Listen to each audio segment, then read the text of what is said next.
बच्चों, पौधों के विभिन्न भागों की संरचना एवं उनके कार्य के अंतर्गत कल के कालखंड में हम जड़ तंत्र के बारे में समझे।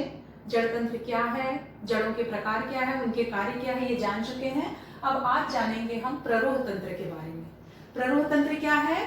पौधे का वह भाग जो जमीन से ऊपर होता है, पौधे का वह भाग जो जमीन से ऊपर होता है, अर्थात प्ररोह तंत्र के अंतर्गत तना, पत्ती, फूल, फल, बीज आदि सभी आते हैं। ठीक है, तो तना भी प्ररोह तंत्र के अंतर्गत है। तो कल हम जड़ का कार्य देखे, आज जानेंगे तना क्या करता है। तो जैसे जड़ के कार्य के अंतर्गत हम जाने थे कि जड़ मिट्टी से पानी और खनिज लवण अवशोषित करता है। तना क्या करेगा? तना भी संवहन का कार्य करता है, अर्थात जड़ द्वारा सोखा गया पानी को पत्तियों तक पहुंचाता है, क्योंकि पत्तियों में पौधों के लिए भोजन बनाने का कार्य होता है। तो जड़ द्वारा सोखा गया पानी तना तक पहुंचता है और तना उस पानी को पत्ती तक भेजता है, साथ ही पत्तियों द्वारा बनाए गए भोजन। अब पत्तियां कैसे भोजन बनाती है, प्रकाश संश्लेषण की क्रिया क्या है, ये हम बाद में देखेंगे। तना पत्तियों द्वारा बनाए गए भोजन को पौधों के सभी अंगों तक पहुंचाता है। तो इस प्रकार तना का मुख्य कार्य है जड़ द्वारा सोखा गया पानी को पत्तियों तक पहुंचाना एवं पत्तियों द्वारा बनाए गए भोजन को पौधे के सभी अंगों तक पहुंचाना। अब हम अलग अलग प्रकार के पौधों के तने के बारे में देखते हैं। जैसे कि आप पिछले अध्याय में पौधों का वर्गीकरण पढ़ चुके हैं। पौधों का वर्गीकरण में क्या जानते हो आप? पौधों को अलग अलग वर्ग में रखा गया है, उनकी मजबूती, लंबाई और अलग अलग गुणों के आधार पर, विशेषताओं के आधार पर। इसके अंतर्गत शाख, झाड़ी, वृक्ष और कमजोर तना वाले पौधे अर्थात लता या विशल्पी भी कहते हैं, ये सब आप पहले जान चुके हैं।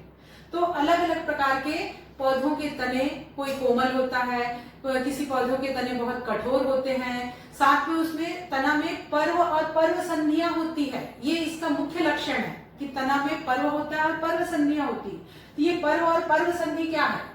ये मुख्यतः आप गन्ना के पौधे में या बांस के पौधे में स्पष्ट रूप से देख सकते हैं। जैसे यहाँ पे चित्र बना हुआ है, गन्ने के पौधे का है। यहाँ पर इस तरह की गांठें आप गन्ना में निश्चित है देखे होंगे, दो कुछ कुछ दूरी पर कुछ गांठें होती हैं।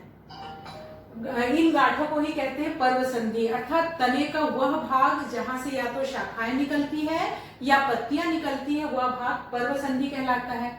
और दो पर्व संधि के बीच के स्थान को पर्व कहते हैं। तो ये हुआ तना का संरचना। अब पर्व तंत्र में आता है पत्तियां। पत्तियां कैसी होती है? तो पत्तियों को आप सभी पहचानते हो। रंग कैसा होता है पत्तियों का? हरा रंग। क्यों होता है? किसके कारण हरा होता है? क्लोरोफिल या हरित लवक के कारण होता है। अब अगर हम अलग अलग प्रकार की पत्तियों का अवलोकन करेंगे, जैसे यहाँ पर मैं कुछ अलग अलग प्रकार की पत्तियां एकत्र कर ली हूँ। ये कनेर की पत्ती है, पीपल की पत्ती, ये सीताफल की पत्ती, घास भी है, और ये छुई मुई की भी पत्तियां हैं, इमली की पत्ती है। तो ये अलग अलग प्रकार की पत्तियों का हम अवलोकन करेंगे तो देखते हैं कि इन सब के आकार अलग अलग हैं, है ना। तो पहले हम समझेंगे पत्तियों की संरचना कैसी होती है। तो पत्ती में जो दो फलक होता है, ये ऊपरी फलक और निचली फलक, है ना, ये वाला भाग कहलाता है पर्ण फलक। ठीक है, अब ये पर्ण फलक जिससे लगा हुआ है माने पत्ती का डंठल वाला भाग, जैसे ये डंठल है ना, इसको कहते हैं पर्णवृंत। और पर्णवृंत किससे लगा है? पर्णाधार से। तो पत्ती का सबसे नीचे वाला भाग कहलाता है पर्णाधार, पर्णाधार के बाद पर्णवृंत, और ये पर्णाधार जहां से या तना में पत्ती जहां से निकली होती है अर्थात पर्णाधार वाले स्थान पर ही एक छोटी सी कलिका जैसी संरचना दिखती है, इसको कहते हैं अनुपर्ण। ये किसी पौधे में दिखाई देता है, किसी पौधों की पत्तियों में दिखता है और कहीं नहीं दिखता। जैसे ये एक पत्ती देखो, इसमें स्पष्ट दिख रहा है, अनुपर्ण कहलाता है ये। बीच में शिराएं आप जानते हो, पत्तियों के बीच में इस प्रकार की शिराएं होती है ना। ये सामने का नुकीला भाग कहलाता है पर्णशीर्ष। ठीक है, तो ये सभी इसका डिटेल और अगली कक्षाओं में पढ़ेंगे आप पत्तियों की संरचना के बारे में। अभी हमको जानना है कि पत्तियों के कार्य क्या है, प्ररोह तंत्र में पत्तियां क्या कार्य करती हैं। तो जैसे बताया है कि तना क्या करता है? जड़ द्वारा सोखा गया पानी को पत्तियों में पहुंचाता है। अब पत्तियां क्या करती हैं? पौधे के लिए भोजन बनाती है। कौन सी विधि से? पिछली कक्षाओं में आप जान चुके हो किस विधि से भोजन बनाती है? प्रकाश संश्लेषण विधि से। है ना। अब ये प्रकाश संश्लेषण विधि में क्या होता है, जड़ द्वारा सोखा गया पानी तने की सहायता से पत्तियों तक पहुंचता है और पत्तियों में पहुंचकर वहां पाए जाने वाला क्लोरोफिल, है ना, क्लोरोफिल को और क्या कहते हैं, हरित लवक। तो जड़ द्वारा सोखा गया पानी तना की सहायता से पत्तियों में पहुंचता है, वहां पहुंचकर पत्तियों में पाए जाने वाला क्लोरोफिल या हरित लवक वायुमंडल की कार्बन डाइऑक्साइड और सूर्य के प्रकाश की उपस्थिति में पौधे के लिए भोजन बनाता है। और भोजन बनाने की इस क्रिया को प्रकाश संश्लेषण कहते हैं। तो प्रकाश संश्लेषण के लिए कौन से 4 पदार्थ चाहिए, कौन कौन से 4 चीजें चाहिए? एक तो जड़ द्वारा सोखा गया पानी, ठीक है, दूसरा पत्तियों का हरित लवक या क्लोरोफिल, सूर्य का प्रकाश और वायुमंडल की कार्बन डाइऑक्साइड। ये चारों मिलकर पौधों के लिए भोजन किस रूप में बनाते हैं, कार्बोहाइड्रेट के रूप में बनाते हैं। किस रूप में, कार्बोहाइड्रेट के रूप में। और इस क्रिया में ऑक्सीजन गैस बाहर निकलती है ना, इसीलिए कहते हैं कि पेड़ पौधे वायु को शुद्ध करती, क्योंकि प्रकाश संश्लेषण की क्रिया में ऑक्सीजन गैस बाहर निकलती है। तो पौधों द्वारा भोजन बनाने की जो विधि है, पत्तियों द्वारा भोजन बनाने की विधि है, ये कहलाती है प्रकाश संश्लेषण। पत्तियों का एक कार्य और है भोजन बनाने के अलावा, और वो कौन सा कार्य है, वाष्पोत्सर्जन करना। अर्थात पत्तियां 2 प्रकार की कार्य करती हैं, एक तो प्रकाश संश्लेषण विधि से पौधे के लिए भोजन बनाना और दूसरा है वाष्पोत्सर्जन करना। ये वाष्पोत्सर्जन क्या है, वाष्प का उत्सर्जन।